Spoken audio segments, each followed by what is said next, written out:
어둠의 세상에 우리 예수님께서 빛으로 오셨습니다. 오늘 2부 예배 참여하신 모든 영락교회 성도님들, 또 우리 교회를 방문해서 오신 모든 분들, 또 여기저기서 병상에서 또 군문에서 해외에서 영상으로 함께하는 모든 이들에게 하나님의 은혜가 함께 하시기를 간절히 기원합니다. 12월도 벌써 절반이 지나서 오늘이 15일이 되었습니다. 얼마 남지 않았는데 하루하루 하나님의 뜻 안에서 진지한 삶으로 올 한 해를 잘 믿음으로 마무리하시기를 바라고, 또 새해를 소망 가운데 출발하시기를 간절히 기원합니다. 얼마 전에 나무로 조각을 하는 분을 알게 되어서 그분의 작업실 그리고 전시실을 갔던 적이 있습니다. 이런 큰 나무 덩어리를 자르기도 하고 혹은 또 깎기도 하고 다양한 노력을 통해서 작품을 만드는데 예수님 상들도 많이 있었고 12사도상도 많이 있었습니다. 그런가 하면 굉장히 큰 최후의 만찬을 표현한 내용도 있었고요. 다양한 작품들을 거기서 볼 수 있었는데 제 마음에 가장 남은 것은 그다지 크지 않은 한 요만한 작품이었습니다. 그 예수님의 못 박히신 거친 두 발을 표현한 것인데, 한쪽 발은 발 전체가 있고 한쪽은 그 발이 한 절반만 있는 그런 작품이었습니다. 근데 이분이 그 작품을 언제 만들었는가 했더니 17살 때 만드셨다고 해요. 그리고 한경직 목사님 사랑을 많이 받으신 분이라고 하면서 한 목사님께서도 그 예수님의 못 박히신 두 발, 그거를 굉장히 마음에 들어 하셨다고 합니다. 저는 그 작품들을 보면서 이런 나무 덩어리가 그 작품이 되어서 나오기까지 어떤 과정이 있었을까 생각을 해봤습니다. 아마 그 작가는 그 나무를 여러 번 잘랐겠죠. 그리고 망치로 내려치기도 하고 톱으로 가끔은 썰기도 하고, 그리고 끌로 수도 없이 수천 번 수만 번 깎아내기도 했을 겁니다. 말을 못해서 그렇지 그 나무가 얼마나 아팠을까, 얼마나 힘들었을까 하는 생각을 해보았습니다. 그런 고통을 겪고 또 겪다 보니까 어떤 모습을 이 세상에 드러내게 된 것입니다. 여러분, 모든 위대함이라고 하는 것은, 모든 아름다움이라고 하는 것은 즉흥적으로 금방 나타나지 않고 깎고 다듬는 많은 과정을 통해서 세상 앞에 그 모습을 드러낸다고 생각합니다. 저는 우리 예수님도 똑같으시다 생각을 합니다. 지난 주일에 나누었던 말씀을 다시 떠올려 보시면 하나님께서는 복음이 전달되는 최적기에 예수님을 세상에 보내셨다고 했습니다. 그때 갈라디아서 4장 4절 말씀을 읽어드린 바가 있지요. 때가 참에 하나님이 그 아들을 보내사 여자에게서 나게 하시고 율법 아래에 나게 하셨다. 때가 찼다고 했는데 그 때를 정하신 분은 하나님이시라고 했습니다.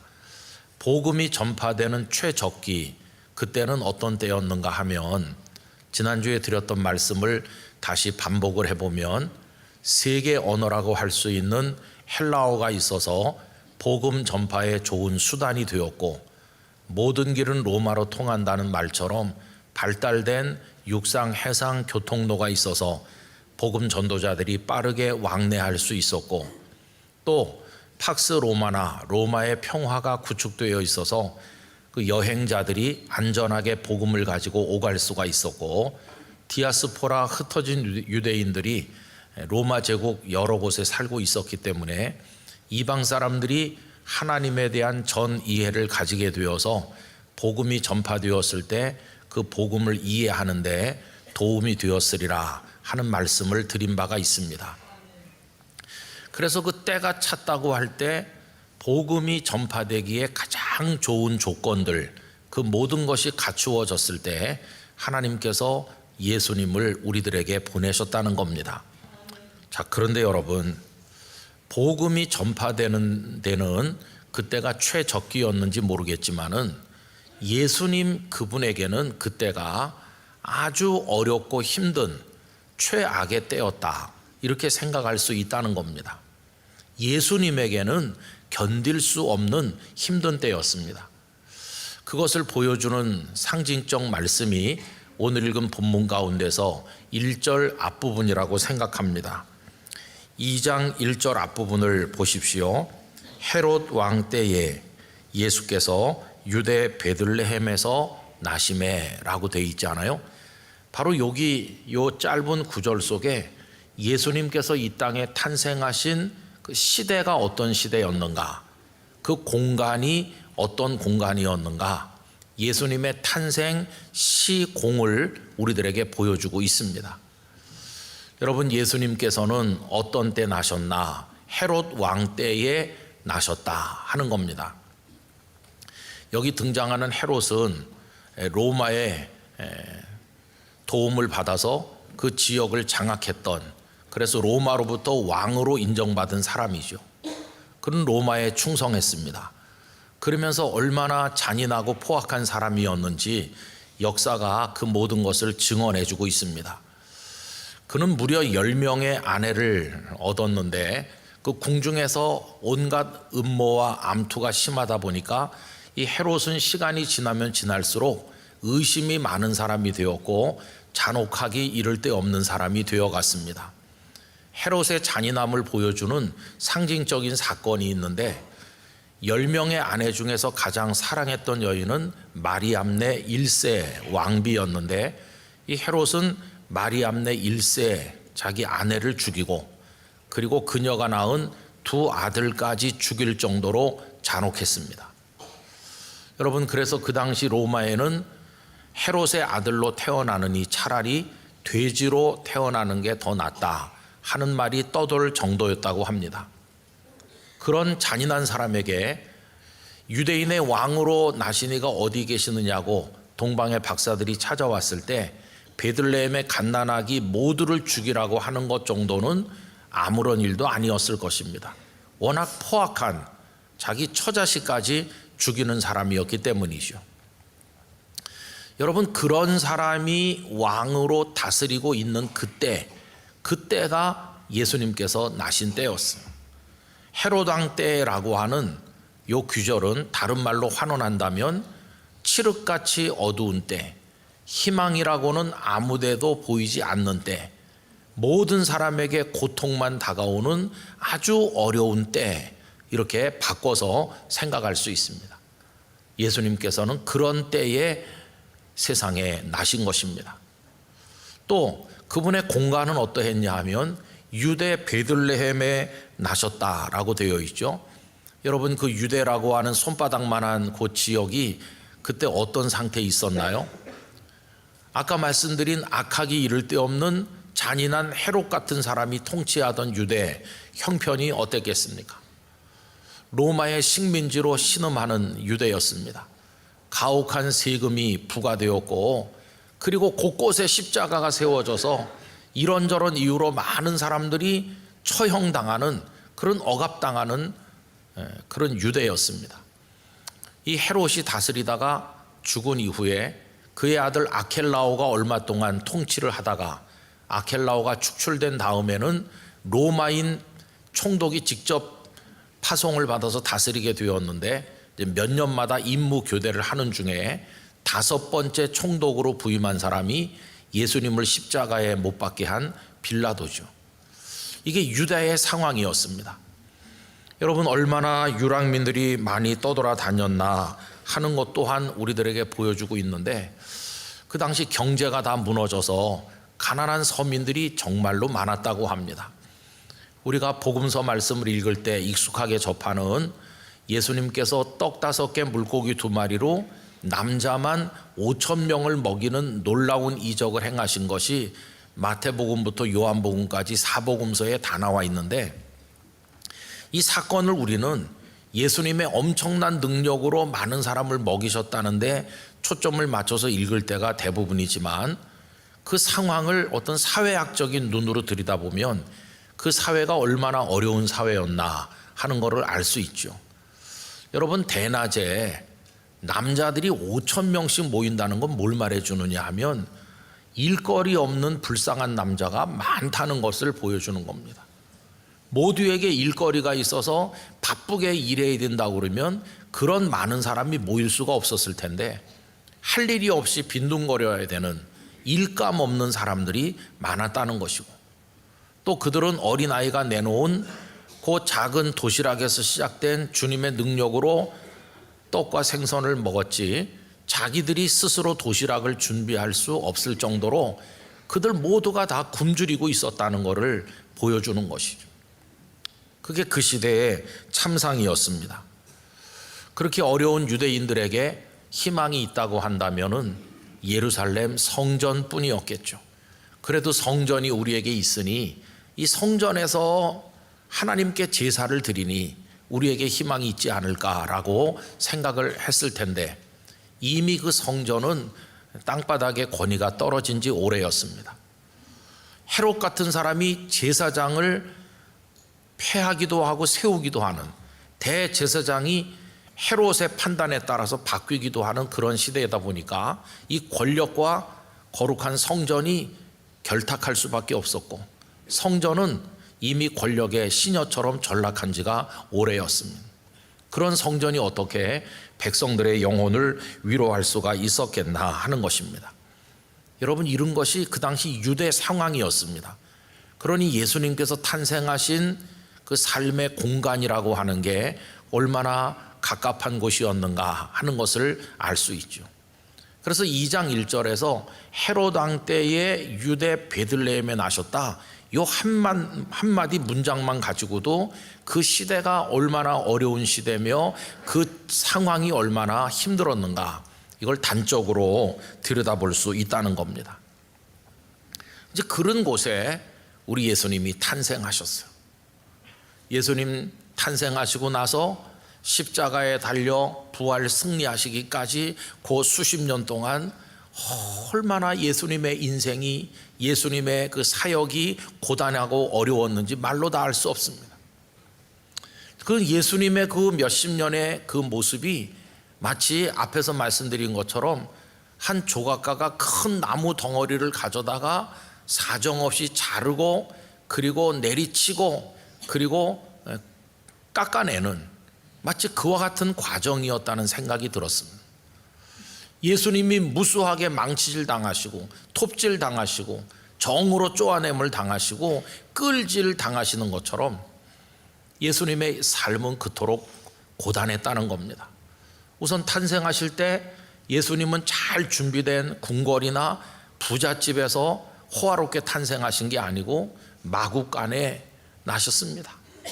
찬바람 쌩쌩 불어오는 마국간에 아기를 낳는 사람이 요즘에 있을까요? 주님은 그런 곳에서 탄생하셨어요. 신분도 낮게 오셨어요. 예수님의 양부는 그 요셉이었고 요셉의 직업은 목수였는데, 여러 자료들에 의하면 목수는 목자나 함께 그리고 또 무두질하는 가죽을 가공하는 사람들 혹은 이런 몇몇 직업과 함께 유대 사회에서 가장 하층민으로 분류되었습니다. 예수님은 그런 낮은 신분으로 그것도 마국간에서 나셨죠. 뿐만 아니라 예수님께서는 헤롯이 유대인의 왕으로 태어난 사람이 어디 있느냐는 그 질문을 받고 베들레헴의 갓난 아이들을 모두 죽이려고 했기 때문에 애굽으로 피신을 가셔야만 했어요. 잘 닦여진 도로를 따라 쿠션 좋은 승용차를 타시고 가신 게 아닙니다. 그 먼 길을 그 어머니가 안고 보나마나 나귀 같은 것을 타고 흔들거리면서 가셨을 텐데, 얼마나 예수님은 갓난아기 때부터 고통받으셨나. 그리고 그 요셉과 마리아는 언어가 통하지 않고 생활 기반이 전혀 없었던 애굽에 내려가서 무수한 고통을 겪었으리라 하는 것을 우리가 짐작해 볼 수 있습니다. 그리고 그 헤롯의 아들 아켈라오가 죽었다고 하는 소식을 듣고 다시 돌아와서 이제 나사렛으로 정착하시게 되는데, 여러분, 예수님을 기다리는 삶은 안락한 삶이 아니었습니다. 아까도 말씀드린 것처럼 목수의 아들이었고 아마 예수님 자신도 목수의 일을 하셨을 것입니다. 그리고 그 가난한 동네 나사렛이 보장해 줄 수 있는 삶이라고 하는 것은 가난한 서민의 삶 그 이상도 아니었겠죠. 예수님 남루하셨고 볼품 없어 보였습니다. 예수님께서 사람들 앞에 당신을 드러냈을 때 사람들은 예수님을 하찮게 생각했는데 예수님의 모습이 그러하였기 때문입니다. 이에 관해서 이사야 53장 2절은 이렇게 기록했습니다. 그는 주 앞에서 자라나기를 연한 순 같고 마른 땅에서 나온 뿌리 같아서 고운 모양도 없고 풍채도 없은즉 우리가 보기에 흠모할 만한 아름다운 것이 없도다. 여러분, 예수님은 고운 모양도 없고 풍채도 없으시다. 좋은 옷을 입으신 것도 아니고 목수의 작업복 차림으로 아마 사람들 앞에 나타나지 않았을까. 그게 예수님의 고통의 삶이었습니다. 이래서 예수님은 이제 메시아의 사역을 시작하셔서 이 마을 저 마을에 다니시면서 하나님의 말씀을 전하기 시작했는데 사람들이 예수님을 진심으로 존경했나요? 아닙니다.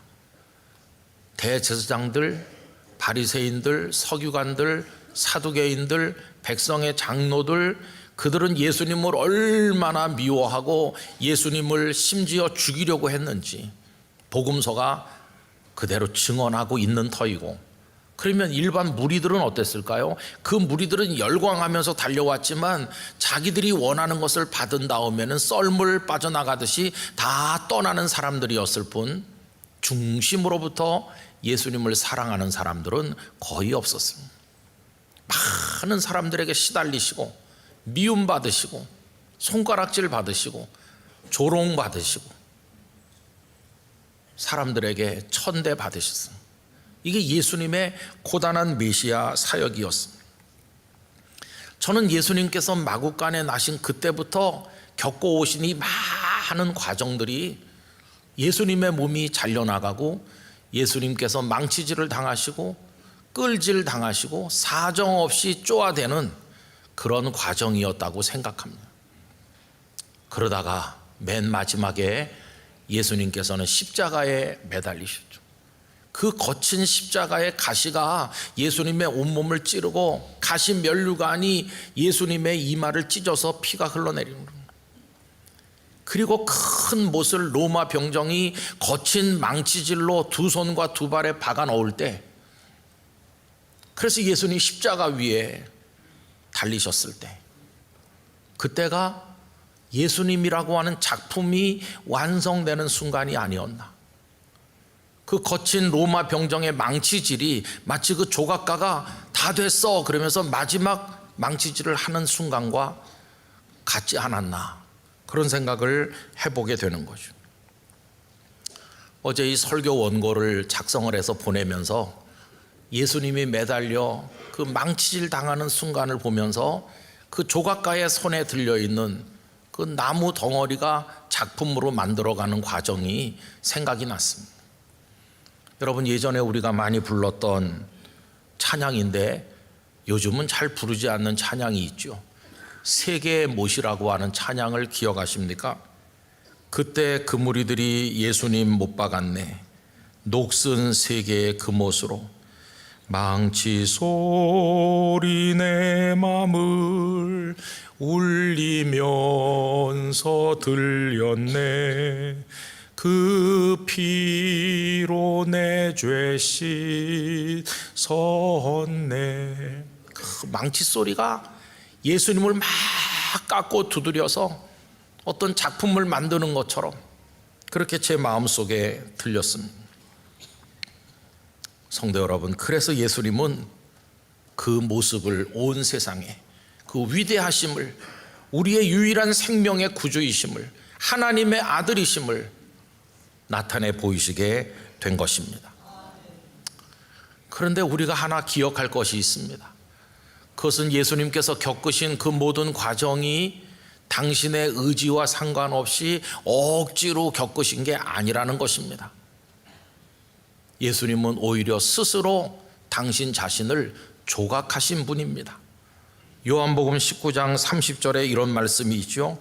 예수께서 신 포도주를 받으신 후에 이르시되 다 이루었다 하시고 머리를 숙이니 영혼이 떠나 가시니라. 다 이루었다는 것은 조각가가 마지막에 하는 얘기입니다.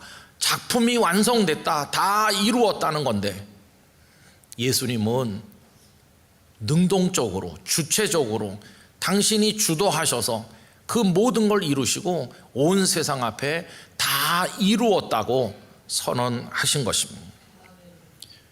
예수님은 조각 당하신 것이 아니라 조각가가 되셔서 당신 자신을 조각하셨구나. 세상 사람들이 그분을 하나님의 아드님이심을, 구세주 되심을, 메시아 되심을 전혀 알아보지 못하기 때문에 당신의 모습을 알아보도록 하시기 위해서 당신 자신을 내리치시고 깎아내시고 만드셔서 사람들이 알아볼 수 있게 하셨구나.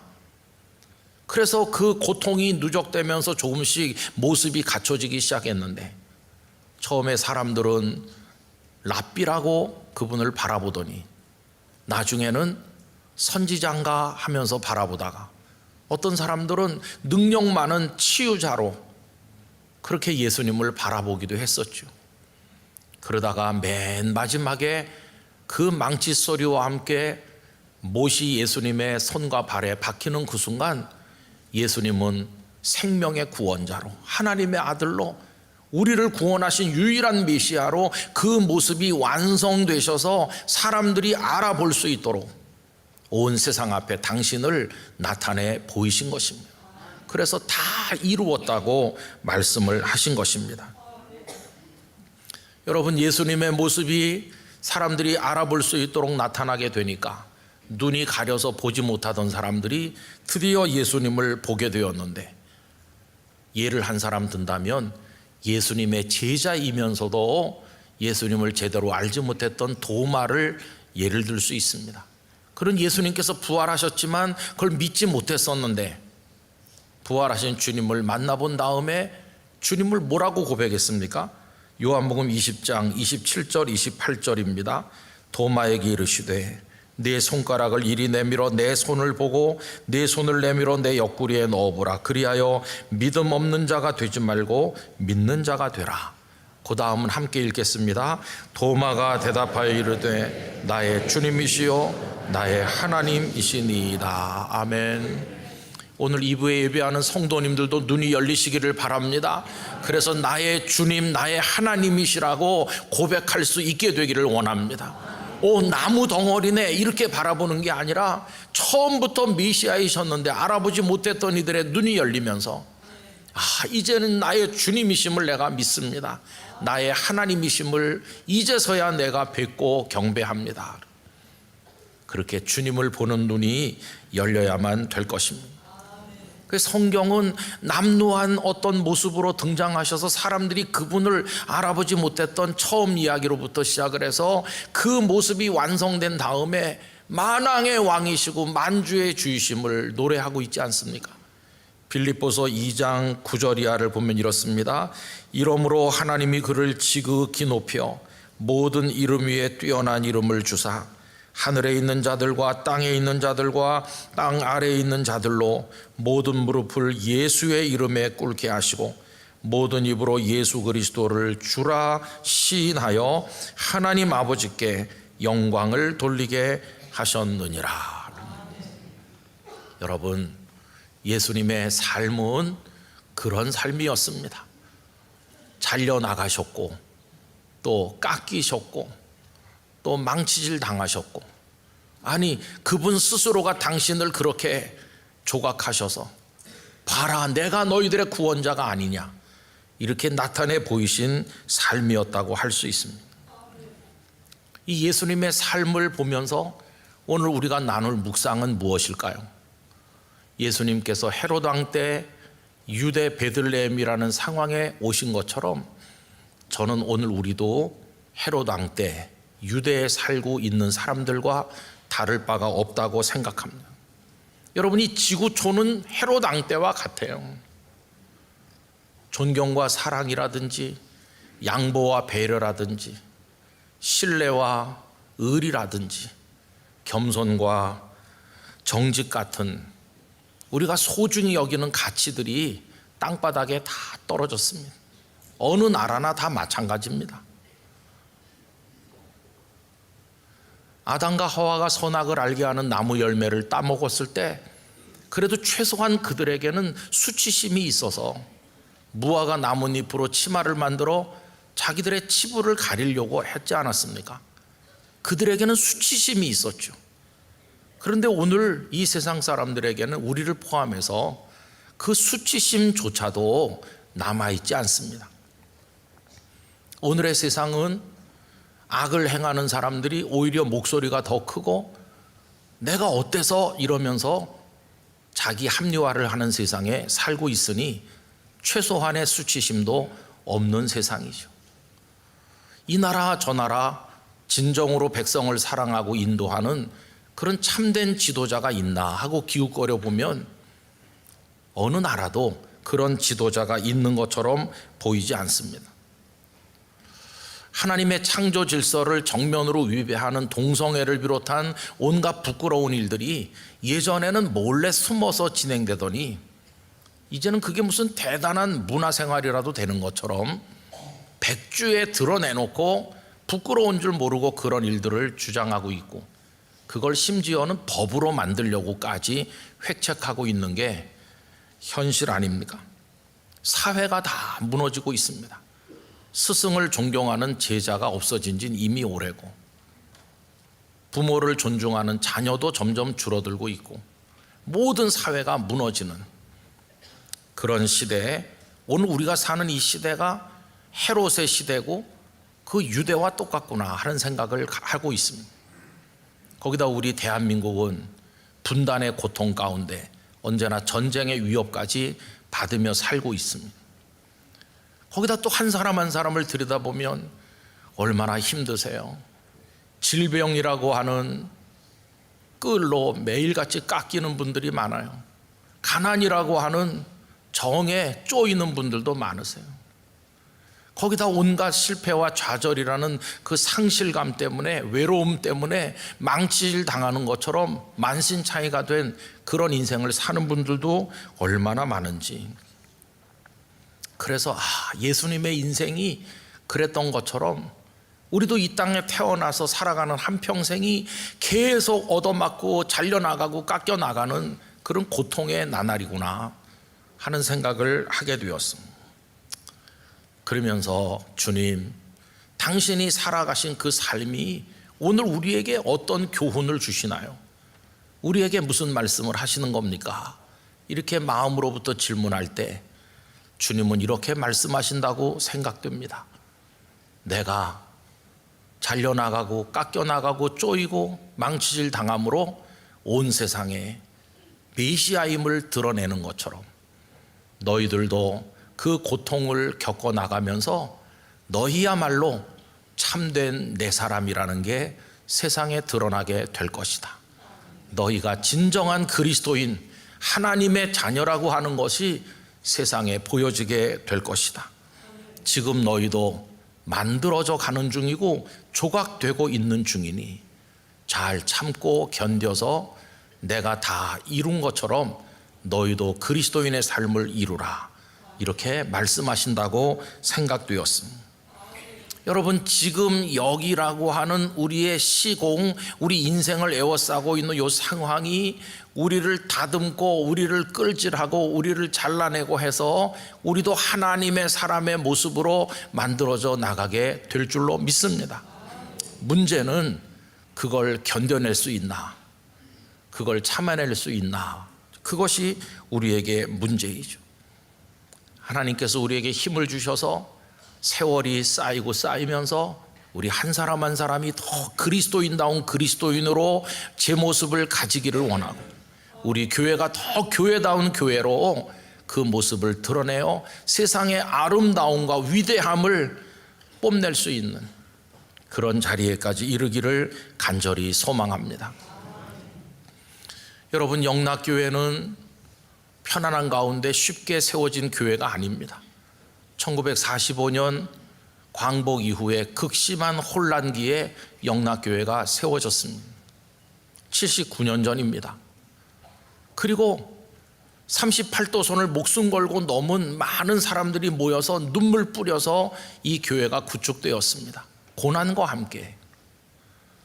그리고 어깨로 돌짐을 져가지고 치마폭에 돌을 싸서 나름으로써 이 예배당을 건축했지만, 예배당을 짓고 불과 한 달여 만에 6.25 전쟁으로 인해서 이걸 다 두고 피남 갈 수밖에 없는 찢기는 아픔을 우리 성도들이 겪었습니다. 그 과정에서 김흥락 장로님 같은 순교자가 배출되기도 하였습니다. 휴전 이후에 다시 돌아왔지만 이미 우리나라는 다 폐허처럼 가난해졌고, 그 극심한 고통의 그 상황 속에서 한경직 목사님과 우리 선배들은 눈물로 기도하면서 그 가난한 사람들을 돕고 어려운 학생들을 가르치면서 오늘까지 영락교회를 이어내려왔습니다.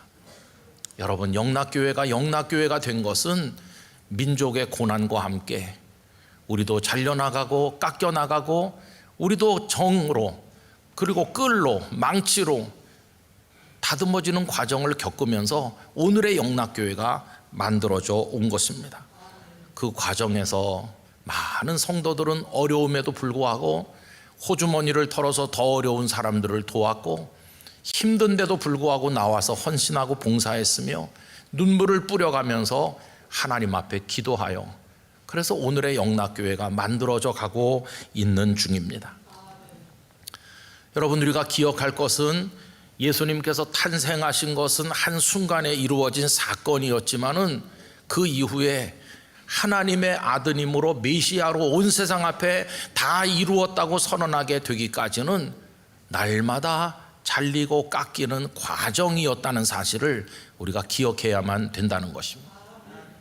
여러분, 영락교회가 영락교회 되는 거, 우리가 성숙한 하나님의 사람 되는 건 한순간의 사건처럼 이루어지는 것이 아니라 우리의 호흡 있는 마지막 순간까지 계속 이어져 나가야 될 과정임을 기억하실 수 있기를 바랍니다.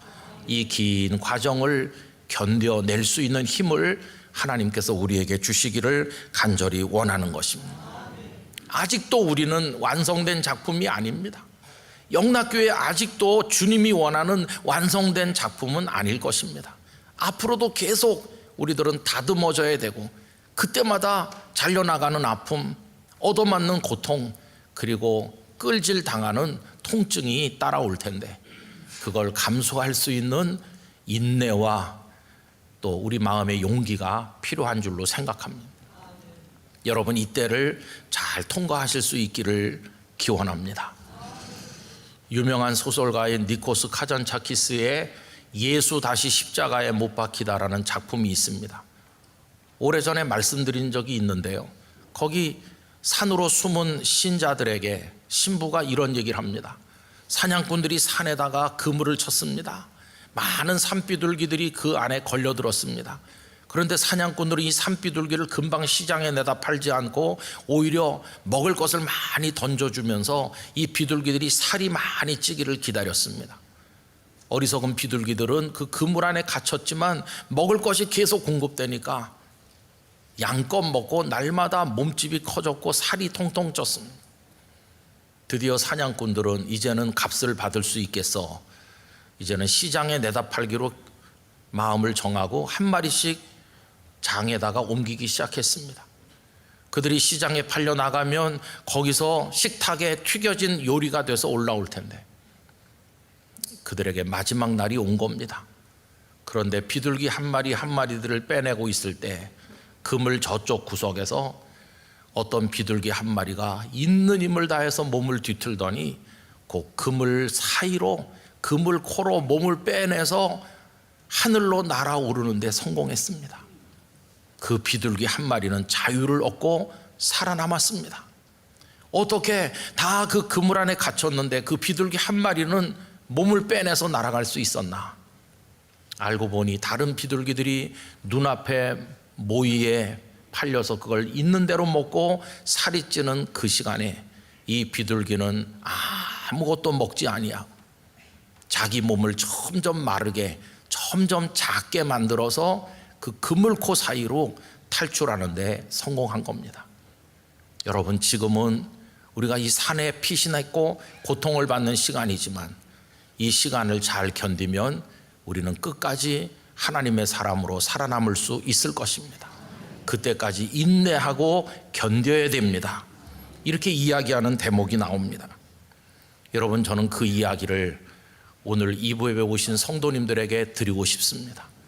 우리도 지금 계속 잘려나가고 정으로 쪼이고 끌로 깎이면서 인생의 여러 가지 아픔과 고난을 겪고 있지만 시간이 더 지나면 우리가 인내할 수만 있다면 그리스도인다운 그리스도인으로, 교회다운 교회로 우리가 만들어져 나갈 것이라고 믿습니다.